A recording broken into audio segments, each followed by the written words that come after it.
Hello students and welcome you all in JJ chemistry classes. हम लोग पढ़ रहे थे इनऑर्गेनिक स्पेक्ट्रोस्कोपी, जिसमें हम लोगों ने शुरुआत की थी इलेक्ट्रॉन स्पिन रेजोनेंस स्पेक्ट्रोस्कोपी से। और इससे पिछले वाले लेक्चर में, वीडियो लेक्चर में, हम लोगों ने स्टडी किया था ESR लाइंस ऑफ मॉलिक्यूल्स, जिसमें हम लोगों ने ऑक्सीजन मॉलिक्यूल को स्टडी किया था, H2 मॉलिक्यूल्स को स्टडी किया था और बहुत सारे मॉलिक्यूल्स को स्टडी किया था। आज हम लोग स्टडी करने वाले हैं ESR lines in transition metal complexes कि ट्रांजिशन मेटल कॉम्प्लेक्सेस के अंदर ESR लाइंस किस तरीके से कैलकुलेट करते हैं, और एक रूल होता है ड्रैगोज रूल, उसको अप्लाई करना सीखेंगे। तो देखिए ESR लाइन और ट्रांजिशन मेटल कॉम्प्लेक्स में, मान लीजिए मैं एक ट्रांजिशन मेटल कॉम्प्लेक्स ले रहा हूं ML4। Late us assume this one is a square planar complex. ये एक स्क्वायर प्लेनर कॉम्प्लेक्स है। M रिप्रेजेंट कर रहा है मेटल को और L जो है वो रिप्रेजेंट कर रहे हैं लिगेंड्स को।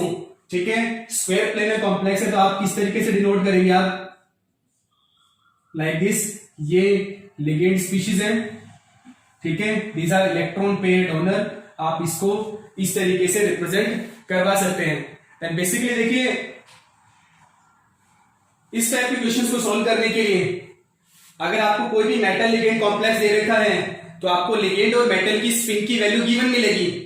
ठीक है, वो डिपेंड करता है कि लिगेंड हमें क्या गिवन है। अब मान लीजिए आपके पास कोई भी मेटल है, ठीक है, और मेटल के केस में सिर्फ और सिर्फ मैं मेटल की बात कर रहा हूं। लेट अस अज्यूम आपको जो मेटल दे रखा है, मेटल की स्पिन जो आपको गिवन है, it's a spin off metal, it's 3/2। ठीक है, और लिगेंड जो है वो लिगेंड की रिजल्टेंट स्पिन क्या दे रखी है? आपको 0 दे रखी है। इसके लिए अगर आपको ESR लाइंस अगर कैलकुलेट करनी हो तो वही फॉर्मूला है हमारे पास जो हमने पिछले वाले वीडियो लेक्चर में स्टडी किया था। It's a 2ni+1। N is the number of nuclei involved that are responsible for the splitting of lines, splitting of ESR lines। तो देखिए 2, मैं मेटल के लिए देख रहा हूं, मेटल की स्पिन क्या है? 3/2 है। और कितने मेटल है? 1 है ना। 1 × 3/2 + 1, रिजल्टेंट क्या आएगा? 4। मतलब आपके पास 4 ESR लाइंस आएंगी। ठीक है, लेकिन इसी के अंदर ही अगर आपको गिवन हो कि मेटल की स्पिन है 3/2 और जो आपको लिगेंड दे रखा है उसकी स्पिन है 1/2, उसके केस में अगर आपको रिजल्टेंट ESR लाइंस अगर कैलकुलेट करनी हो तो रिजल्टेंट ESR लाइंस हम किस तरीके से कैलकुलेट करते हैं? 2n1i1 + 1, 2n2i2 + 1। दो अलग अलग न्यूक्लियाई की स्पिन की वैल्यू दे रखी है, तो दो फॉर्मूलाज अप्लाई करने हैं हमें। पहला वाला है मान लीजिए मेटल के लिए, सेकंड वाला है हमारे पास लिगेंड के लिए। 2 नंबर ऑफ मेटल्स कितने हैं? 1, इसकी स्पिन क्या है? 3/2 + 1। एंड सेकंड केस में 2, लिगेंड के नंबर कितने हैं हमारे पास? 4, स्पिन क्या है? हाफ + 1। दैट मींस कैंसिल करेंगे, क्या आएगा? 4 × 5। मतलब आपके पास 20 ESR लाइंस आएंगी। ESR लाइंस जो होती हैं वो हम कुछ इस तरीके से कैलकुलेट करते हैं। अब बेसिकली देखिए, जरूरी थोड़ी है कि सिर्फ मेरे पास एक स्क्वायर प्लेनर कॉम्प्लेक्स ही बनेगा। मेटल के साथ नंबर ऑफ लिगेंड्स चेंज हो सकते हैं, 4 भी हो सकता है, 6 भी हो सकते हैं। लिगेंड का नेचर भी चेंज हो सकता है। कई बार मैंने ammonia as a ligand use ले लिया, कई बार water as a ligand use में ले लिया। तो उसी के बिहाफ पर कई बार हमारे पास स्क्वायर प्लेनर कॉम्प्लेक्स बनता है, कई बार हमारे पास ऑक्टाहेड्रल कॉम्प्लेक्स बनता है, टेट्राहेड्रल भी बन जाता है। तो उसके केस में देखिए, उस केस में अगर आपको कैलकुलेट करना हो तो हम एक रूल अप्लाई करते हैं, जैसे हम ESR लाइंस को इजीली कैलकुलेट करवा सकते हैं। और वो रूल क्या है हमारे पास? This one is a Drago's rule. वो है हमारे पास ड्रैगोज रूल। अब देखिए ड्रैगोज रूल क्या बोलता है हमें? अगर किसी भी लिगेंड में कोई भी हाइड्रोजन है, फर्स्ट रूल क्या बोलता है? It's a most important part, इसको साथ साथ आप लोग नोट डाउन करते रहिएगा। अगर hydrogen, if hydrogen is attached to non-magnetic nuclei,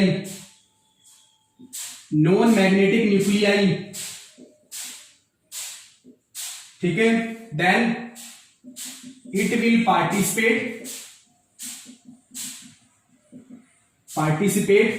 in splitting, वो स्प्लिटिंग में पार्टिसिपेट करेगा।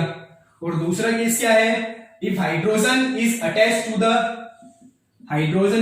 to the magnetic nuclei, then it will not participate in splitting। Means कभी भी अगर आपके पास हाइड्रोजन जो होगा किसी भी नॉन मैग्नेटिक न्यूक्लियाई, अब देखिए नॉन मैग्नेटिक न्यूक्लियाई क्या होता है, एक ऐसा न्यूक्लियाई जिसकी रिजल्टेंट स्पिन की वैल्यू क्या होती है, 0 होती है। ठीक है, अगर रिजल्टेंट स्पिन ही 0 होगा तो वो कोई भी मैग्नेटिक फील्ड को जनरेट ही नहीं करेगा। Means this one is a non magnetic nuclei. तो ध्यान रखिएगा, जिसकी भी स्पिन की वैल्यू 0 होती है वो सारे नॉन मैग्नेटिक न्यूक्लियाई होते हैं, और जिसकी भी स्पिन की वैल्यू नॉन जीरो होती है वो सारे के सारे क्या होते हैं, मैग्नेटिक न्यूक्लियाई होते हैं। तो अगर कभी भी हाइड्रोजन नॉन मैग्नेटिक न्यूक्लियाई के साथ अगर अटैच होगा तो वो स्प्लिटिंग में पार्टिसिपेट करेगा, और अगर मैग्नेटिक न्यूक्लियाई के साथ अटैच होगा तो वो स्प्लिटिंग में पार्टिसिपेट नहीं करेगा। This is the statement of Drago's rule. मैं एग्जांपल से बता रहा हूं, जैसे मान लीजिए मुझे अमोनिया एज ए लिगेंड दे रखा है और एक मुझे water as a ligand given है, तो इसमें मेरे पास दो हाइड्रोजन न्यूक्लियाई, इसमें सॉरी दो अलग अलग टाइप के हाइड्रोजन न्यूक्लियाई है, तो ऑक्सीजन से बाउंड है, एक नाइट्रोजन से बाउंड है। हमें पता है नाइट्रोजन इसकी रिजल्टेंट स्पिन की वैल्यू क्या होती है 1, और इसकी रिजल्टेंट स्पिन की वैल्यू क्या होती है 0। मैंने आपको बताया भी था, कोई भी ऐसा न्यूक्लियाई जिसका एटॉमिक मास 4 से डिविजिबल होगा उस सभी की स्पिन की वैल्यू क्या आएगी, 0 आएगी। इसका कितना होता है 16 होता है, 16 डिवाइडेड बाय 4 डिविजिबल है, दैट मींस स्पिन की वैल्यू क्या आएगी 0। और स्पिन की वैल्यू अगर 0 है तो ये क्या है, नॉन मैग्नेटिक न्यूक्लियाई, मतलब ये दोनों हाइड्रोजन जो है वो स्प्लिटिंग में पार्टिसिपेट करेंगे। बट इस वाले में देखिए ये क्या है, इसकी रिजल्टेंट स्पिन है, ये क्या है मैग्नेटिक न्यूक्लियाई है, और अगर मैग्नेटिक न्यूक्लियाई होगा तो ये जो तीनों हाइड्रोजन है it will not participate in splitting, वो स्प्लिटिंग में पार्टिसिपेट नहीं करेंगे। ठीक है, इसी के बिहाफ पे देखिए हम 2-3 एग्जांपल करते हैं।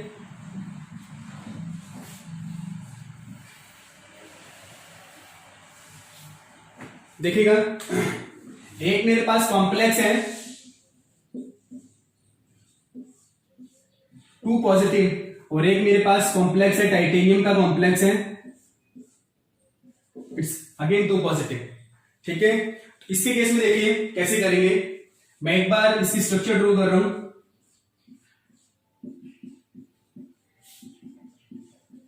चार अमोनिया जो है वो एज ए लिगेंड इसके साथ बाउंड है, और पूरे कॉम्प्लेक्स पे चार्ज क्या है 2 पॉजिटिव। जब आप कोऑर्डिनेशन पढ़ेंगे उसमें डिटेल में डिस्क्रिप्शन आएगा। अमोनिया जो होता है वो एक न्यूट्रल लिगेंड होता है, तो वो चार्ज के अंदर कोई इंटरफेयर नहीं करेगा, ऑक्सीडेशन स्टेट निकालने में कोई इंटरफेयर नहीं करेगा। देन ये कॉम्प्लेक्स है। इस वाले का चलिए पहले मैं इसके लिए कैलकुलेट कर देता हूं। ठीक है, अब देखिए कॉपर जो है मेटल के, मैंने पहले भी बोला अगर किसी भी क्वेश्चन में कॉम्पिटिटिव एग्जाम में अगर क्वेश्चन पूछा जाता है तो मेटल की स्पिन की वैल्यू ऑलरेडी आपको गिवन मिलेगी। ठीक है, वैसे मैं बता देता हूं, स्पिन जो होती है वो कॉपर की वो होती है 3/2। ओके, चलिए देखिए यहां पे हाइड्रोजन जो है वो मैग्नेटिक न्यूक्लियाई के साथ बाउंड है, और अगर हाइड्रोजन मैग्नेटिक न्यूक्लियाई के साथ बाउंड है तो क्या ये स्प्लिटिंग में पार्टिसिपेट करेगा? As per Drago's rule it will not participate in splitting. तो ये जो 12 हाइड्रोजन है ये स्प्लिटिंग के अंदर पार्टिसिपेट नहीं करेंगे। तो चलिए मैं number of ESR lines calculate कर रहा हूं। सबसे पहले कॉपर के लिए 2Ni+1 कॉपर के लिए हो गया। अब हाइड्रोजन तो पार्टिसिपेट नहीं करेगा, लेकिन नाइट्रोजन की तो रिजल्टेंट स्पिन है, नाइट्रोजन तो पार्टिसिपेट करेगा। देन 2Ni+1, नाइट्रोजन की स्पिन की वैल्यू क्या होती है 1 होती है। देन 2 नंबर ऑफ नाइट्रोजन क्या है हमारे पास 4, 2Ni+1। चलिए सॉल्व करते हैं इसको। देन 4 मल्टीप्लाई बाय 9 मींस आपके पास 36 ESR लाइंस आएंगी। ओके, इस बात का ध्यान रखना है आपको, इसमें नंबर ऑफ ESR लाइंस कितनी आएंगी 36 आएंगी। नेक्स्ट वाला करते चलिए, टाइटेनियम वाला एग्जांपल करके देखते हैं। In case of a titanium है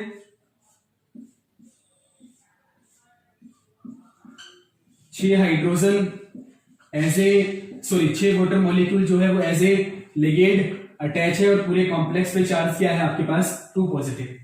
ठीक है, टाइटेनियम जो है उसकी स्पिन आपको क्वेश्चन के अंदर मान लीजिए गिवन है, इट्स 3/2 ये गिवन है, और आपको total number of ESR lines calculate करनी है। तो देखिए कैसे कैलकुलेट करेंगे आप नंबर ऑफ ESR लाइन। सबसे पहले मैं टाइटेनियम के लिए चेक कर रहा हूं। Titanium 2N it's 1I+1।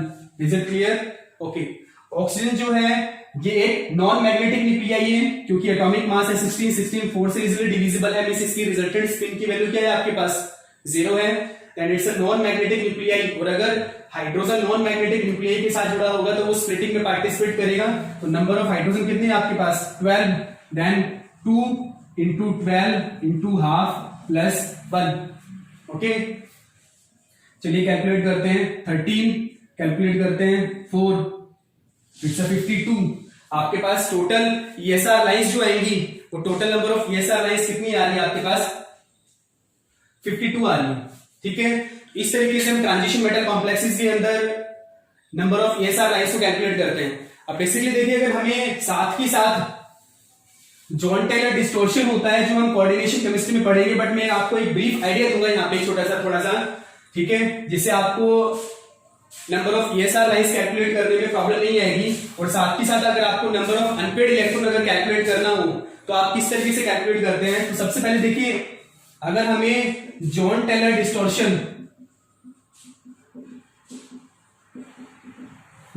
Distortion और नंबर ऑफ अनपेड इलेक्ट्रॉन के बारे में बताना है, साथ साथ में नंबर ऑफ अनपेड इलेक्ट्रॉन ये भी काफी अहम रोल प्ले करते हैं नंबर ऑफ ESR लाइंस को कैलकुलेट करने में। देखिएगा अभी तो जॉन टेलर डिस्टॉर्शन के बारे में पहले बता रहा हूं, किसी भी ट्रांजिशन मेटल कॉम्प्लेक्सेस में अगर D9 कॉन्फ़िगरेशन कहीं भी होगा ना, उसमें हमेशा जॉन टेलर डिस्टॉर्शन होता है। और जॉन टेलर डिस्टॉर्शन की वजह से एक बॉन्ड जो है वो इलोंगेट हो जाएगा और वो एक बॉन्ड जो होगा वो क्या होगा, कंप्रेस हो जाएगा। जैसे मैं D9 कॉन्फ़िगरेशन है और मैं ऑक्टाहेड्रल मॉलिक्यूल्स की बात कर रहा हूं। ऑक्टाहेड्रल मॉलिक्यूल्स में देखिए, ये मेटल है, ये 4 इक्वेटोरियल बॉन्ड है और ये क्या है, एक्सियल बॉन्ड है। एंड बेसिकली जिसमें भी जॉन टेलर डिस्टॉर्शन होगा मींस रिजल्टेंट D9 कॉन्फ़िगरेशन होगा। ठीक है, जैसे मैं बात कर रहा हूं कॉपर 2+ के बारे में। कॉपर का जनरल जब नॉर्मल कॉपर अपने ग्राउंड स्टेट में होता है तो उसका इलेक्ट्रॉनिक कॉन्फ़िगरेशन क्या होता है, आर्गन 4s2 3d9। लेकिन कॉपर +2 स्टेट में आएगा तो 2 इलेक्ट्रॉन बाहर निकल जाएंगे, क्या बचेगा आपके पास 3d9। जब कभी भी D9 कॉन्फ़िगरेशन होगा तो एक्सियल बॉन्ड जो होगा ना वो इलोंगेट हो जाएगा और जो इक्वेटोरियल बॉन्ड है वो क्या हो जाएंगे, कंप्रेस हो जाएंगे। ठीक है, रिजल्टेंट में बता रहा हूं कि जो एक्सियल बॉन्ड है उसकी लेंथ क्या हो जाती है, इंक्रीज, और इक्वेटोरियल बॉन्ड जो होता है उसकी लेंथ क्या हो जाती है, decrease. Means Jahn Teller distortion के अंदर हमारे पास 2 केस आते हैं। एक मैं यहां लिख रहा हूं, चलिए, एक आता है मेरे पास इलोंगेशन का और एक आता है मेरे पास कंप्रेशन का। जॉन टेलर डिस्टॉर्शन जब कभी भी होगा, ठीक है। अब देखिए, जनरली हम लोग डी सबशेल की स्प्लिटिंग करते हैं। डी सबशेल के अंदर इनिशियली नॉर्मल स्टेट में हमारे पास 5 डीजेनरेट एटॉमिक ऑर्बिटल होते हैं। जैसे लिगेंड अप्रोच करता है ये 2 में स्प्लिट करते हैं। 3 लोअर एनर्जी वाले होंगे और 2 क्या होंगे, हायर एनर्जी वाले। dx2 y2 एंड dz2, ये होता है dxy dyz एंड dxz। इस तरीके से हम जनरली नॉर्मल स्प्लिटिंग करते हैं। बेसिकली अगर देखा जाए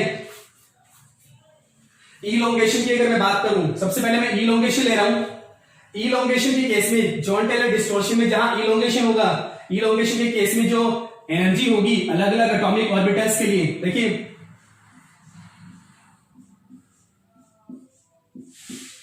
dxz और dyz ये सेम एनर्जी में रहेंगे।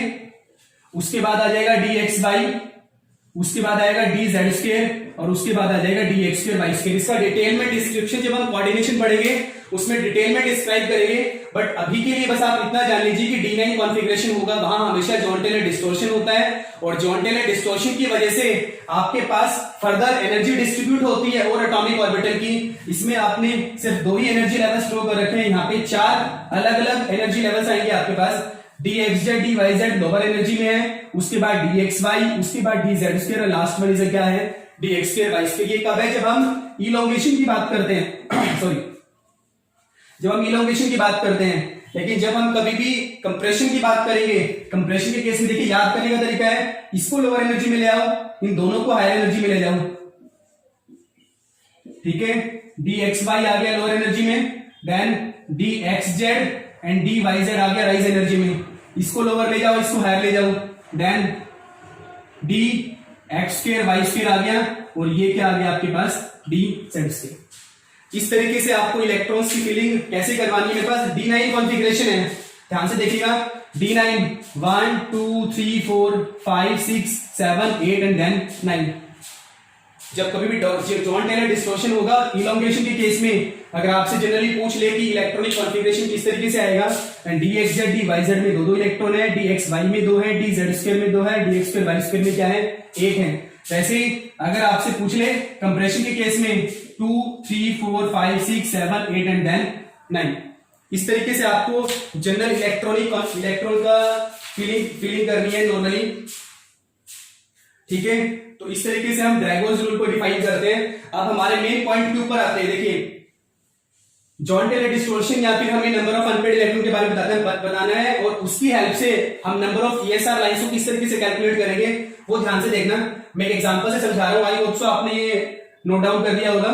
चलिए देखते हैं, मैं एक एग्जांपल से समझा रहा हूं, एग्जांपल से और क्लियर होगा आपको कि जॉन टेलर डिस्टॉर्शन के बारे में बताना है हमें, प्लस साथ ही साथ नंबर ऑफ अनपेड इलेक्ट्रॉन के बारे में बताना है। ये वाला कॉम्प्लेक्स है मान लीजिए मेरे पास, इट्स अ नॉर्मल कॉम्प्लेक्स, मुझे मान लीजिए ये वाला कॉम्प्लेक्स दे रखा। इस वाले कॉम्प्लेक्स के केस में देखिए नॉर्मल कॉपर और एक ये कॉपर +2 स्टेट में, कॉपर नॉर्मल है तो क्या है 29, argon 4s1 3d10, exceptional electronic configuration होता है इसका। और अगर मैं कॉपर +2 की बात करूं तो क्या आएगा, आर्गन एक इलेक्ट्रॉन इसे निकला, एक इधर से निकलेगा, क्या बचेगा आपके पास 3d9 कॉन्फ़िगरेशन। हमें इस माइंड में आना चाहिए कि जॉन टेलर डिस्टॉर्शन होगा। ठीक है, चलिए शुरू करते हैं। कॉपर एक्सियल बॉन्ड क्या हो जाएंगे, इलोंगेट हो जाएंगे।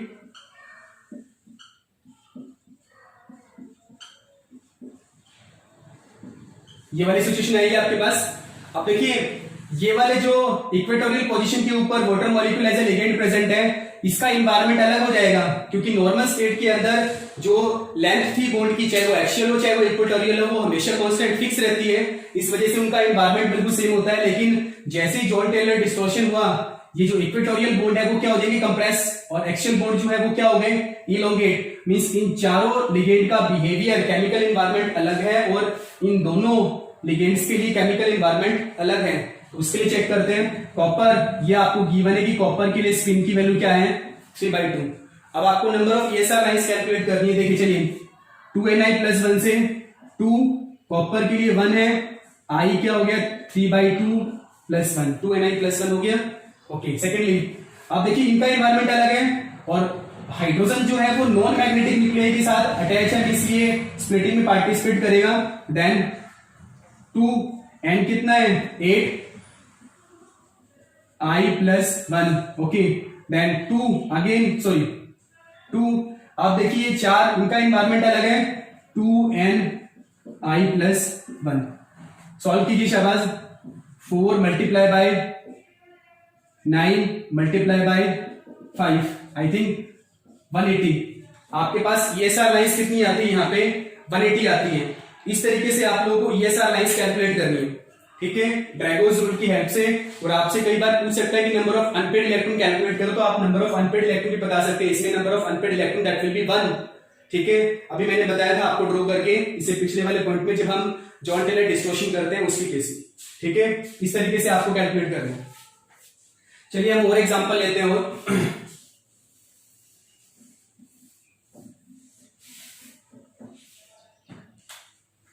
एक एग्जांपल है मेरे पास, TiH2O की होल 4, NH3 की whole twice and then 2 positive. It's a yes octahedral complex show कर, यस इसको आप ट्रांस कंसिडर कीजिए। ठीक है, कि मान लीजिए आपको ये ट्रांस स्टेट में गिवन है, इसमें कंसिडर कीजिए। तो देखिए सबसे पहले मैं इसको ड्रॉ करके देख रहा हूं। वाटर मॉलिक्यूल है एज ए लिगेंड जो इक्वेटोरियल पोजीशन पे है और ट्रांस है, तो हमने ट्रांस पोजीशन पे क्या ले लिया, अमोनिया, और पूरे कॉम्प्लेक्स पे चार्ज क्या है 2 पॉजिटिव। ओके, नॉर्मल टाइटेनियम के लिए देखते हैं। चलिए टाइटेनियम का इलेक्ट्रॉनिक कॉन्फ़िगरेशन ग्राउंड स्टेट में क्या होगा, एटॉमिक नंबर होता है 22, आर्गन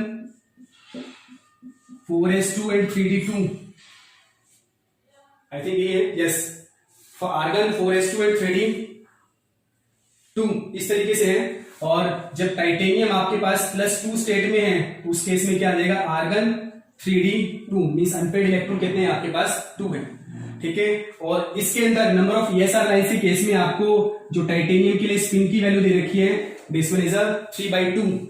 अब आपको number of ESR lines calculate करनी है, तो सबसे पहले टाइटेनियम के लिए कैलकुलेट कीजिए 2n1 i 3/2 plus 1।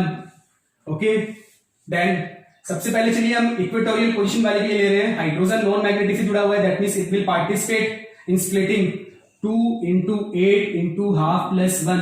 Okay, next equatorial position वाले देखिए, ये वाले हाइड्रोजन जो है वो मैग्नेटिक न्यूक्लियाई के साथ अटैच है, तो मतलब स्प्लिटिंग में पार्टिसिपेट नहीं करेंगे, कंफ्यूज मत होना, ठीक है। ये पार्टिसिपेट नहीं करेंगे लेकिन हाइड्रोजन तो करेगा ना। 2ni+1 इस तरीके से कैलकुलेट कर रहे हैं आपको, ठीक है। आई बात समझ में। अब देखिए जनरल केस में इसको सॉल्व करते हैं। इट्स अ 4 × 9 × 5 इट्स अ 180, ठीक है। तो नंबर ऑफ ESR लाइंस यहां आपके पास कितनी निकल के आती है, 180 निकल के आती है। लेकिन एक बात का ध्यान रखना है, देखिए ये जो न्यूक्लियाई है इन केस ऑफ ESR, ये न्यूक्लियाई जो है वो स्प्लिटिंग शो कर रहे हैं, किसकी वजह से, नंबर ऑफ अनपेड इलेक्ट्रॉन की वजह से। मींस न्यूक्लियाई जो है वो अनपेड इलेक्ट्रॉन के साथ इंटरेक्शन कर रहे हैं। तो फर्स्ट केस आपको ध्यान रखना है, न्यूक्लियस का इलेक्ट्रॉन के साथ जो इंटरेक्शन होता है, न्यूक्लियस इलेक्ट्रॉन इंटरेक्शन जो होता है उसको हम जनरली क्या बोलते हैं, हाइपरफाइन इंटरेक्शन। ध्यान रखिएगा, it's known as a hyperfine interaction. Okay, means nucleus का अनपेड इलेक्ट्रॉन की वजह से स्प्लिट होना, क्योंकि अनपेड इलेक्ट्रॉन है, रिजल्टेंट स्पिन होगी, और स्पिन की वजह से मैंने बोला था कि उसका रिजल्टेंट मैग्नेटिक मूवमेंट होगा।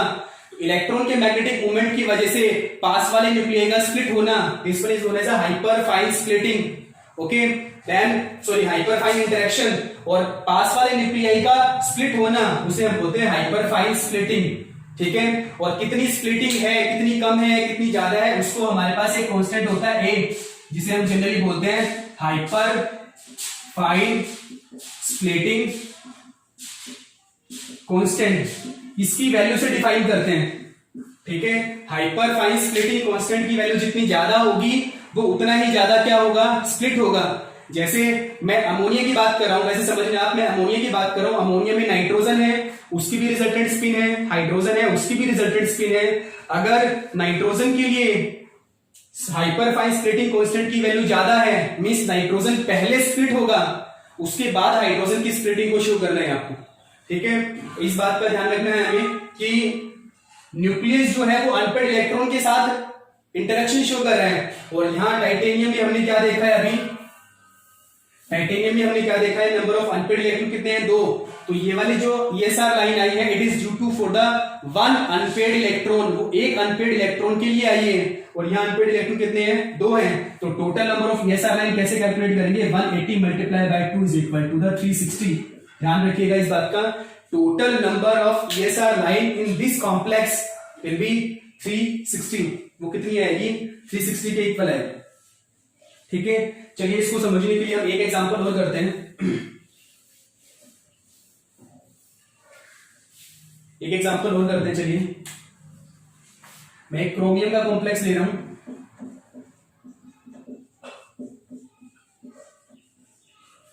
टू पॉजिटिव, ये भी ऑक्टाहाइड्रल है। चलिए हम इसको भी ट्रांस फॉर्म में लेके चलते हैं, ठीक है। सबसे पहले हमें ग्राउंड स्टेट के लिए कैलकुलेट करना होगा कि ग्राउंड स्टेट में इसका इलेक्ट्रॉनिक कॉन्फ़िगरेशन क्या है। उसके बाद हमें जो ऑक्सीडाइज स्टेट में दे रखा है वो कैलकुलेट करना है। तो ग्राउंड स्टेट में एटॉमिक नंबर 24 है, एक्सेप्शनल इलेक्ट्रॉनिक कॉन्फ़िगरेशन होता है स्टेबिलिटी की वजह से 4s1 3d5।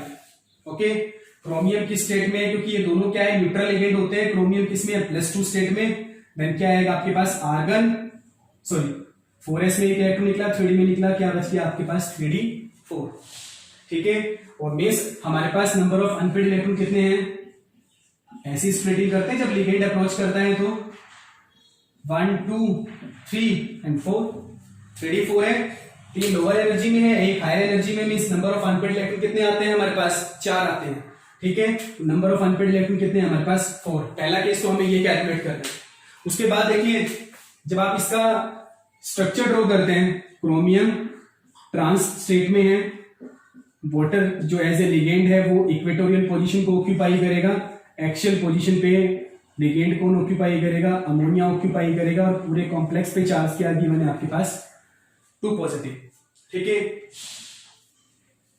चलिए हम लोग कैलकुलेट करते हैं। क्रोमियम आपको गिवन है, क्रोमियम के लिए स्पिन की वैल्यू गिवन है आपके पास 5/2, ठीक है। बाकी सारी चीजें आपको ऑलरेडी पता है। तो चलिए इसके अंदर हम number of ESR lines calculate करते हैं। सबसे पहले क्रोमियम के लिए 2, N की वैल्यू 1 है, I+1, ओके। सेकेंड, अब सबसे पहले मैं वोटर मॉलिक्यूल के लिए कैलकुलेट करना चाह रहा हूं। हाइड्रोजन जो है वो नॉन मैग्नेटिक के साथ अटैच है, मींस स्प्लिटिंग में पार्टिसिपेट करेगा। कितने हैं? 8 है, सॉरी 2 × 8 × ½ + 1, ओके। हाइड्रोजन जो है वो मैग्नेटिक न्यूक्लियाई के साथ है, वो स्प्लिटिंग में पार्टिसिपेट नहीं करेगा। सेकेंडली हमें नाइट्रोजन को कंसीडर करना है, 2Ni+1, नाइट्रोजन की स्पिन क्या होती है? 1 होती है। चलिए कैलकुलेट करते हैं। 6 × 9 × 5, कैलकुलेट कीजिए कितना आएगा? 3 आई थिंक 30, 270, ओके। तो आपके पास नंबर ऑफ ESR लाइंस यहाँ कितनी निकल के आ रही है? 270 निकल के आ रही है। But these are only for 1 unpaired electron. ये कितने के लिए है? एक अनपेड इलेक्ट्रॉन के लिए है। लेकिन हमारे पास नंबर ऑफ अनपेड इलेक्ट्रॉन कितने हैं? 4 है। That means total number of ESR line कैसे कैलकुलेट करेंगे? 270 × 4, इट्स 1080। इतनी आपके पास क्या है कि यहाँ पे ESR लाइंस निकल के आ रही है, ठीक है। तो आपको ये चीजें चेक करनी है कि नंबर ऑफ ESR लाइंस जो है वो अनपेड इलेक्ट्रॉन्स की वजह से होती है, और अनपेड इलेक्ट्रॉन की वजह से ESR लाइन आप लोगों ने निकाला एक के लिए, लेकिन जितने नंबर ऑफ अनपेड इलेक्ट्रॉन है उतने के लिए उतनी ही आएगी। तो उसने आपको नंबर ऑफ अनपेड इलेक्ट्रॉन से मल्टीप्लाई करना है। रिजल्टेंट आपके पास क्या है? नंबर ऑफ ESR लाइंस है, ठीक है। तो यहाँ हमारा ड्रैगोज रूल कंप्लीट होता है कि ट्रांजिशन मेटल कॉम्प्लेक्सेस के अंदर हम किस तरीके से नंबर ऑफ ESR लाइंस को कैलकुलेट करते हैं, ठीक है। चलिए एक और शो करते हैं हम लोग। मान लीजिए मेरे पास एक ये वाला एग्जांपल गिवन है, ठीक है। और रिजल्टेंट वैसे तो हमें बता दिए, लेकिन अगर आपको दे रखा हो कि hyper fine splitting constant nitrogen के लिए ज्यादा है किसके कंपैरिजन में? हाइड्रोजन की कंपैरिजन में, ठीक है। अगर नहीं भी दे रखा हो आपको, वैसे तो आपको ये वाला स्टेटमेंट एग्जाम में मिलेगा, नहीं भी दे रखा हो तो ऑब्वियस सी बात है नाइट्रोजन जो होता है उसके लिए splitting constant, hyper fine splitting constant की वैल्यू ज्यादा होती है हाइड्रोजन की कंपैरिजन में, ठीक है। इसका मतलब क्या है? सबसे पहले नाइट्रोजन स्प्लिट करेगा, उसके बाद फर्दर हाइड्रोजन स्प्लिट करेगा। तो चलिए हम चेक करते हैं। वही फॉर्मूला है 2Ni+1। सबसे पहले नाइट्रोजन के लिए चेक करते हैं, 2Ni+1, then 2Ni+1। Is it clear? चलिए चेक करते हैं। 3 = 9। आपके पास नो स्पेक्ट्रल लाइंस आएंगी, नो ESR लाइंस आएंगी, ध्यान रखना। अब जनरल केस में मैं बात कर रहा हूं कि उसकी इंटेंसिटी कैसे कैलकुलेट करेंगे। It's a most important part, competitive exam में बहुत बार पूछा गया है क्वेश्चन ड्रैगोज रूल से, और इस टाइप के इंटेंसिटी वाले टॉपिक से कई बार क्वेश्चन पूछा जाता है। तो थोड़ा सा कॉन्सेंट्रेट करना आप लोग। 9 स्प्लिटिंग लाइन है। एक था हमारे पास इनिशियली स्पेक्ट्रल लाइन एक आती है, वो फर्दर स्प्लिट करती है। सबसे पहले नाइट्रोजन की वजह से कितने में स्प्लिटिंग हुई है? 3 में स्प्लिट हो गया। स्पिन की वैल्यू क्या है? 1, और नंबर कितना है? 1। तो इसका इंटेंसिटी रेशियो हमने पिछले वाले वीडियो लेक्चर में डिस्कस किया था, क्या आएगा? 1 1 1। फिर भी अगर आप लोगों को इंटेंसिटी के बारे में ज्यादा आइडिया नहीं है तो आप पिछले वाले वीडियो लेक्चर को देख सकते हैं। उसमें हमने डिटेल में बताया था कि इंटेंसिटी रेशियो किस तरीके से कैलकुलेट करते हैं जब स्पिन की वैल्यू अलग अलग हमें गिवन हो, ठीक है। उसके लिए आप पिछले वाले वीडियो देख सकते हैं। देन इंटेंसिटी क्या है? नाइट्रोजन की स्प्लिट होने की वजह से 1 1 and 1। अब फर्दर ये लाइन स्प्लिट करेगी किसकी वजह से? हाइड्रोजन की वजह से। हाइड्रोजन कितने में हो रहा है? ट्रिपलेट में। तो देखिए 1 2 3 1 2 3 1 2 and 3, ओके। और जब हाइड्रोजन स्पिन होती है हाफ, और जब वो हमेशा ट्रिपलेट में स्प्लिट होता है तो उसका इंटेंसिटी रेशियो हमने बताया था 1 2 1 1 2 1 1 2 1 एज पर पास्कल ट्रायंगल से। अब देखिए इसको इधर मल्टीप्लाई करो, इसको इनके साथ मल्टीप्लाई करो, इसको इनके साथ मल्टीप्लाई करो, क्या आएगा? 1:2:1 1:2:1 देन 1:2:1। ये इंटेंसिटी आएगी आपके पास। जो नो स्पेक्ट्रल लाइंस आएगी, नो ESR लाइंस आएगी, उसकी इंटेंसिटी कुछ इस तरीके से आएगी। जब आपको स्पेक्ट्रा ड्रॉ करना हो तो कैसे ड्रॉ करेंगे? देखिए इंटेंसिटी और जी वैल्यू में आप किस तरीके से ड्रॉ करेंगे? 1 1 then 2 2 1 1 1 1 2 2 1 1 1 1 2 1 2 1, ओके। पहले इंटेंसिटी लो है फिर हाई है, फिर दो स्पेक्ट्रल लाइन लो इंटेंसिटी की फिर high, then again to lower than high then low. इस तरीके से आपको जनरल स्पेक्ट्रा ड्रॉ करना है, ठीक है, इन case of NH2 free radical, इसके केस में, ठीक है। बट इसी के केस में देखिए, अगर आपको ये सिचुएशन गिवन हो कि hyper fine splitting constant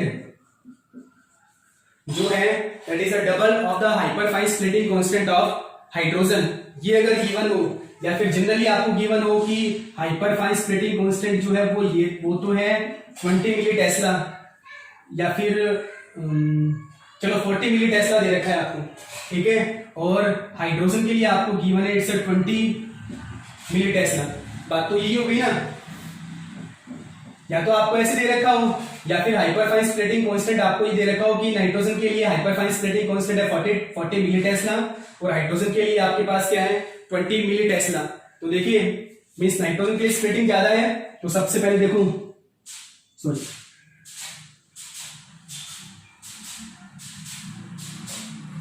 nitrogen split हो गया 1, सॉरी यहां लिख देते हैं हम लोग 1 1 एंड 1। इंटेंसिटी क्या आ गई, नाइट्रोजन 1 है, स्पिन 1 है, तो हम लोग की इंटेंसिटी क्या है 1 1 एंड 1। अब देखिएगा ध्यान से, मैं यहां लिख देता हूं, यहां लिख रहा हूं सॉरी। अब ये फर्दर स्प्लिट करेंगे 3 में, 1 2 एंड 3। अब ध्यान से देखना, ये वाली जो है ये किसके लिए है, नाइट्रोजन के लिए है, ये डबल है हाइड्रोजन की कंपैरिजन में, मतलब ये मान लीजिए 40 है, तो ये क्या है आपके पास 20 है, यही कहना चाह रहा है यहाँ पे, ठीक है। ये वाली वैल्यू 20 है, ये वाली 40 है। अब ये वाला जो स्प्लिट करेगा, ये 3 में स्प्लिट करेगा, ये आके इसी के ऊपर तो ओवरलैप करेगा ना, इसी के ऊपर ओवरलैप करेगा, then this and then this. अब ये वाली कितनी है 40 है, ये वाली कितनी आ गई 20, और जब ये 3 में स्प्लिट करेगा तो इसके ऊपर आकर ओवरलैप करेगा 1 एंड 1। समझ आया होगा आपको। देन देखिए इसकी इंटेंसिटी क्या थी 1 2। अब देखिए तीसरी वाली इसकी 1 थी और इधर वाले से एक और आ गया, तो दोनों क्या करके एक दूसरे के ऊपर ओवरलैप कर गए, तो टोटल कितना बन गया 2 बन गया। देन 1 इधर वाला 1 था और इधर वाला 1 आके ओवरलैप कर गए 2 1 एंड देन सॉरी 1 2 1। ओके, दोबारा से बता रहा हूं मैं, 1 2 1 था, इधर वाला 1 था, लेकिन ये वाला 40 है तो ये वाला 20 और ये वाला 20 है, तो इधर वाले जो स्प्लिटिंग लाइन आएगी वो इसके ऊपर ओवरलैप कर जाएगी। तो 1 इंटेंसिटी इसकी थी और 1 इधर वाले की आ रही, तो कितनी होगी 2। सिमिलरली 1 इस वाले की थी, 1 इस वाले की थी, वो क्या आगे हो गई 2। अब क्या करो, 1 को इससे मल्टीप्लाई कर दो, 1 को इससे मल्टीप्लाई कर दो, 1 को इससे मल्टीप्लाई कर दो, इंटेंसिटी क्या आएगी 1:2:2:1:2:2:1। ओके, अब की बार आपके पास नो स्पेक्ट्रल लाइन नहीं आएगी, अब की बार आपके पास कितनी ESR लाइंस आएंगी 7 आएगी। इस बात का ध्यान रखना, ये थोड़ा बहुत कंफ्यूजिंग पार्ट होता है, इसको ध्यान रखना। कॉम्पिटिटिव एग्जाम में बहुत बार पूछा गया क्वेश्चन है, पूछा भी जाता है, ठीक है। रेशियो क्या आएगा आपके पास इंटेंसिटी का 1 2 2 1 2 2 1, और आपके पास total number of ESR lines यहाँ कितनी निकल के आती है 7 ESR लाइंस निकल के आती है, ठीक है। तो यहाँ पे आपका जनरली स्प्लिटिंग वाला टॉपिक नॉर्मली कंप्लीट होता है। अब हम एक छोटे से टॉपिक की ओर बात करते हैं, this one is G value, it's a very very important part, क्योंकि हम लोग जो स्पेक्ट्रा ड्रॉ करते हैं वो इंटेंसिटी और जी वैल्यू के बीच में ड्रॉ करते हैं। एंड बेसिकली अब हम कैलकुलेट करेंगे जी वैल्यू के बारे में, ठीक है। दो बातों का ध्यान रखना है बस जी g value. G value it's depends upon electron density and it changes with change in direction, it changes with change in direction, वो डायरेक्शन के साथ साथ क्या होती है चेंज होती है। इलेक्ट्रॉन डेंसिटी जितनी ज्यादा होगी जी वैल्यू उतनी ही ज्यादा होती है, और जिस डायरेक्शन में आप लोग मैग्नेटिक फील्ड अप्लाई करते हैं जी वैल्यू जो है उसी डायरेक्शन में आती है। चलिए हम देखते हैं, मान लीजिए अलग अलग एक्सिस है मेरे पास,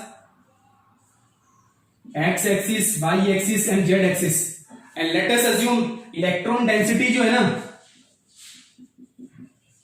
वो एक्स एक्सिस के अलोंग ज्यादा है, फिर वाई एक्सिस के अलोंग है, फिर जेड एक्सिस के अलोंग है। लेट अस अज्यूम, ये मान के चल रहे हैं हम लोग इलेक्ट्रॉन डेंसिटी जो है वो एक्स एक्सिस के अलोंग ज्यादा है देन वाई एक्सिस के अलोंग है देन जेड एक्सिस के अलोंग है। तो अगर हमें जी वैल्यू कैलकुलेट करनी हो तो जी वैल्यू जो है वो एक्स एक्सिस के अलोंग ज्यादा आएगी देन वाई एक्सिस के अलोंग आएगी और आफ्टर दैट किसके अलोंग आएगी, जेड एक्सिस के अलोंग आएगी। इस तरीके से आपको जनरली जी वैल्यू कैलकुलेट करनी है कि जी वैल्यू हम किस तरीके से कैलकुलेट करते हैं, ठीक है, कि उसका इंक्रीजिंग या डिक्रीजिंग ऑर्डर कैसे आएगा। सेकंड केस, हम जो भी मैग्नेटिक फील्ड अप्लाई करते हैं किसी भी मॉलिक्यूल को स्प्लिट करने के लिए, अगर हम एक्सटर्नल मैग्नेटिक फील्ड भी अप्लाई करते हैं तो उसकी रेफरेंस जो डायरेक्शन होती है, रेफरेंस डायरेक्शन जो होती है वो हम हमेशा जेड एक्सिस लेके चलते हैं। अप्लाइड मैग्नेटिक फील्ड किस डायरेक्शन में है, जेड एक्सिस के डायरेक्शन में है, और जिस डायरेक्शन के अंदर मैग्नेटिक फील्ड होगा उसी डायरेक्शन के अंदर आपको जेड की वैल्यू लेनी है, तो सॉरी जी की वैल्यू लेनी है, तो आपका जी क्या आएगा, जी जेड की फॉर्म में रिप्रेजेंट करेंगे उसको, ठीक है। मींस जिस डायरेक्शन के अंदर अप्लाइड मैग्नेटिक फील्ड होगा उसी डायरेक्शन में आपको जी की वैल्यू लेके चलनी है। मींस जो आपकी जी की वैल्यू है वो अप्लाइड मैग्नेटिक फील्ड के पैरेलल है, इस वजह से हम इसको जी पैरेलल भी लिख सकते हैं। It's a very very important part, competition exam में पूछा गया क्वेश्चन है, ठीक है। तो हम इसको जी पैरेलल ले सकते हैं और जी एक्स और जी वाई इन दोनों को हम जी परपेंडिकुलर से भी रिप्रेजेंट करवा सकते हैं, ठीक है। इस तरीके से रिप्रेजेंट करते हैं। और एक बात का ध्यान रखना, जी वैल्यू जो होती है, अगर पूछा जाए आपसे कि फ्री इलेक्ट्रॉन के लिए जी की वैल्यू क्या होती है, वो हमेशा क्या होती है, 2 होती है, ठीक है। फ्री इलेक्ट्रॉन के लिए अगर आपको जी की वैल्यू कैलकुलेट करनी हो या जी की वैल्यू बतानी हो तो वो हमेशा क्या होती है, 2 होती है, कि जी की वैल्यू किस तरीके से निकालते हैं, ठीक है। अब देखिए जॉन टेलर डिस्टॉर्शन में हमने बोला था 2 केस आते हैं, एक आता है इलोंगेशन का, एक आता है कंप्रेशन का। इलोंगेशन के केस में हम लोगों ने बताया था अभी थोड़ी देर पहले कि अलग अलग एनर्जी लेवल्स बनते हैं इलोंगेशन के केस में।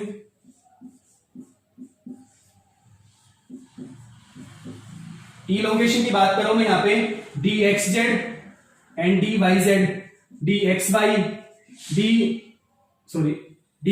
Z square and D X square Y square, ठीक है। वैसे इस वाले केस में देखिए, सॉरी ये लोअर एनर्जी कहा जाता है, ये कंप्रेशन के केस में, ठीक है। ये वाला इधर आ जाएगा, ये वाला इधर आ जाएगा, समझाने के लिए ये वाला इधर चला गया, ये वाला इधर।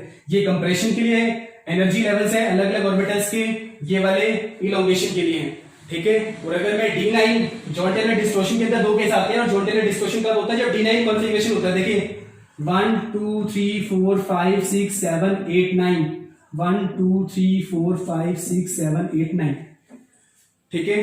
देन अगर आपको जी वैल्यू के लिए कैलकुलेट करना हो, जी वैल्यू सबसे पहले इलेक्ट्रॉन डेंसिटी जिस डायरेक्शन में ज्यादा होगी वहां पर जी वैल्यू उतनी ही ज्यादा होती है। तो इसके केस में देखिए जेड स्क्वायर में इलेक्ट्रॉन डेंसिटी, जेड डायरेक्शन में इलेक्ट्रॉन डेंसिटी ज्यादा है, एक्स में कम है, तो आप लिख सकते हैं जी जेड की वैल्यू ज्यादा आएगी किसकी कंपैरिजन में, जी एक्स या फिर वाई से। या फिर आप बोल सकते हैं g parallel that will greater than the g perpendicular, ठीक है।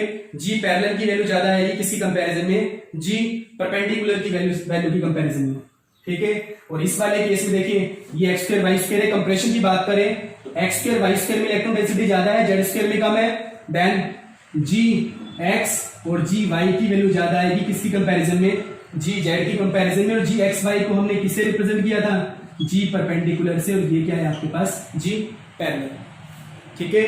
देन अगर आपको जी की अलग अलग वैल्यूज कैलकुलेट करनी हो इलोंगेशन के लिए या फिर कंप्रेशन के लिए, तो इलोंगेशन के केस में जी जेड डायरेक्शन में ज्यादा होगा एक्स और वाई की कंपैरिजन में, और अगर कंप्रेशन की बात करें तो आपके पास जेड डायरेक्शन में कम होगा as compare to X and Y, X और वाई के केस में, ठीक है। देन इस टाइप के क्वेश्चन, डायरेक्ट क्वेश्चन, कई बार ये वाला क्वेश्चन तो एग्जाम में पूछा भी गया क्वेश्चन है, प्रीवियस ईयर एग्जामिनेशन के अंदर पूछा गया क्वेश्चन है, ठीक है। तो आपको इसको अच्छे से समझ के